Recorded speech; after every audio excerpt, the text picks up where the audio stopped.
નમસ્કાર દર્શક મિત્રો, આપણે છીએ હળવદના નંદનવન વિસ્તારમાં અને આજે તારીખ છે 14/1/2025 એટલે અત્યારે શિયાળુ પાકની સિઝન હોય સ્વાભાવિક છે, પરંતુ શિયાળુ પાકની સિઝન વચ્ચે પણ આ ખરીફ પાક કપાસનો પાક તમે આ લાઈવ દ્રશ્યો જોઈ શકો છો અને બાજુમાં આ એરંડાનો પાક પણ છે।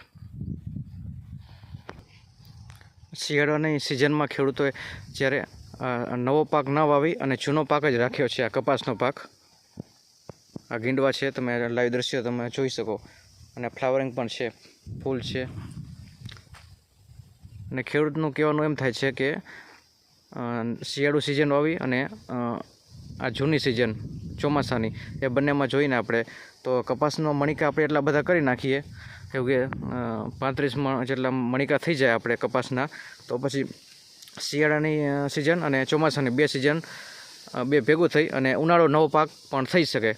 એટલે બે સિઝન થઈ ગયા કે શિયાળો ઉનાળો અને ચોમાસો, એટલે ઉનાળામાં તલ વાવી નાખે કે બીજો પાક વાવી નખાય, એટલે વર્ષની બે સિઝન આપણે આમાં થઈ ગઈ એમ ખેડૂતોનું માનવું છે। એટલે આ પણ ખેડૂતો જુગાર અવનવા કરતા હોય છે। આ કપાસનો પાક, આ કપાસ ફૂટેલો છે અને વીણવાનું કામ પણ એમનું ચાલુ છે।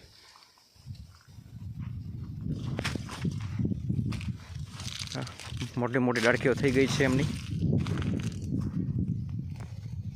ખાસ તો અત્યારે ખર્ચા પણ એટલા બધા વધી ગયા છે। ચોમાસામાં વરસાદ પડે એટલે ખેડૂતોનો પાક બગડી જતો હોય છે અને શિયાળાના પાકમાં પણ હવે ક્લાઇમેટ ચેન્જના લીધે ખેડૂતોને ઘણું બધું નુકસાન ભોગવવું પડતું હોય છે, તો એ પણ એક બધો સમસ્યા ખેડૂતો માટે છે।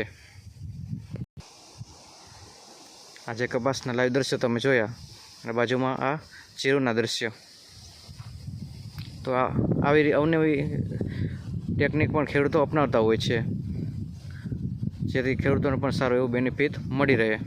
નમસ્કાર।